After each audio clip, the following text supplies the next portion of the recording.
Canadian PM Mark Carney touches down in Malaysia for 47th ASEAN Summit. What's up, Canada Bulletin fam? You know what's wilder than a moose doing yoga? Canada's brand new Prime Minister Mark Carney touching down in Malaysia at 11:45 p.m. like he's arriving at a global power party fashionably late.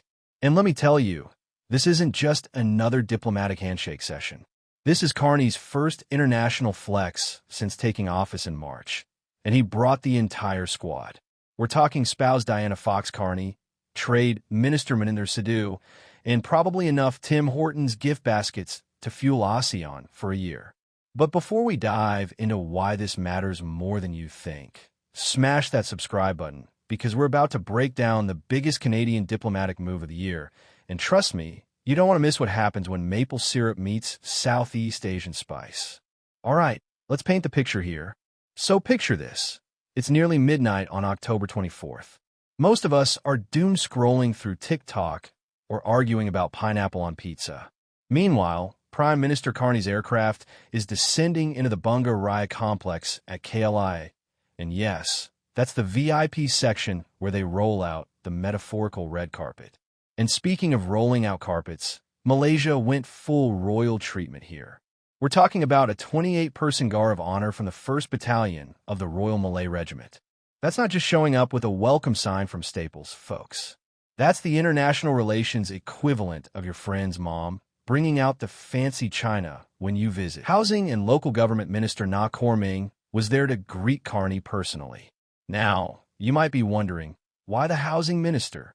Well, in diplomatic protocol, this is actually a pretty big deal. It shows Malaysia isn't just checking boxes here. They're genuinely rolling out the welcome wagon with maple syrup on top. But here's where it gets juicy. Now, Carney wasn't the only world leader arriving that night. No. Malaysia essentially turned KLIA into the world's most exclusive airport lounge. Between 8 p.m. and the wee hours of the morning, it was like watching a Marvel Avengers movie, except instead of superheroes, we got global leaders. Let's break down this star-studded arrival list. 8:21 p.m., Lao Prime Minister Sonexay Sifandone lands. First one to the party, probably already claiming the best conference room seat. 10:17 p.m., Singapore's Lawrence Wong touches down. Singapore and Malaysia are basically neighbors, so this is like showing up to a house party that's literally down the street. 10:30 p.m., IMF Managing Director Kristalina Georgieva and World Bank VP Carlos Felipe Jaramillo arrive together. When the money people show up, you know serious business is about to go down. 11:45 p.m., our boy Carney makes his entrance. Fashionably late, maximum impact. And wait for it. 1:30 a.m. Vietnam's PM Pham Minh Chinh arrives with UN Secretary-General Antonio Guterres on the same flight from Hanoi. That's like carpooling to the biggest meeting of the year. Someone's saving the planet one shared private jet at a time. This isn't just a summit, people. This is Southeast Asia throwing the diplomatic equivalent of Coachella. And Canada got a VIP pass. But let's talk about why Carney's actually there, because, spoiler alert, it's not for the Nasi Lemak. Here's where things get really interesting. Carney is attending as guest of the chair, fancy diplomatic speak for special invitee, at the personal invitation of Malaysia Prime Minister Anwar Ibrahim. And when two PMs meet for a bilateral chat, they're not discussing hockey scores, my friends. The agenda? Oh, it's loaded. Trade and investment. Canada wants a bigger slice of the Southeast Asian economic pie, and Malaysia is positioning itself as the gateway. We're talking potential billions in trade deals, investment opportunities, and economic partnerships that could reshape Canada's Asian strategy. Halal cooperation. This might surprise you, but Canada is actually one of the world's largest halal food exporters. Malaysia is the global leader in halal certification standards. Put these two together, and you've got a match made in economic heaven. Canadian beef, maple products, and food tech meeting Malaysian halal expertise. Chef Iskis. Energy cooperation. Plot twist. Both countries are pushing hard on clean energy transitions. Malaysia's got ambitious renewable energy goals, and Canada's sitting on massive clean tech innovation. This could mean partnerships in everything from hydrogen energy to carbon capture technology. Cybersecurity.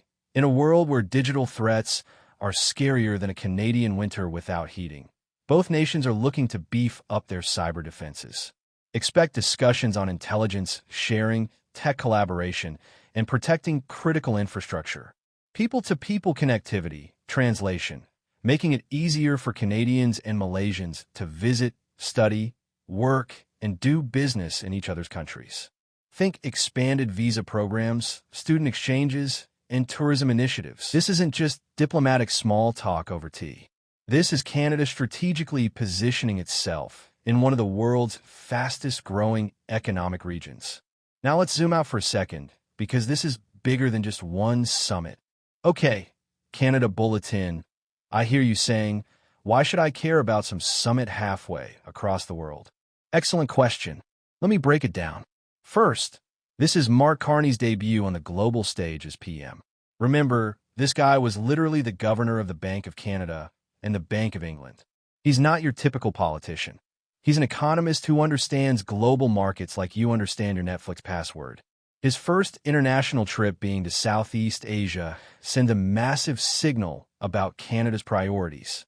Second, ASEAN, that's the Association of Southeast Asian Nations, represent a combined economy of over $3.5 trillion.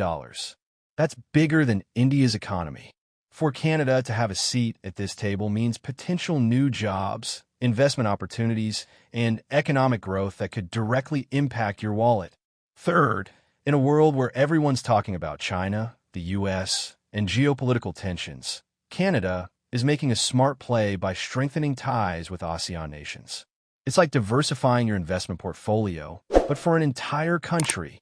Smart move, Carney. Fourth, the specific areas of cooperation we mentioned. Those translate to real opportunities. Canadian companies could land massive contracts in South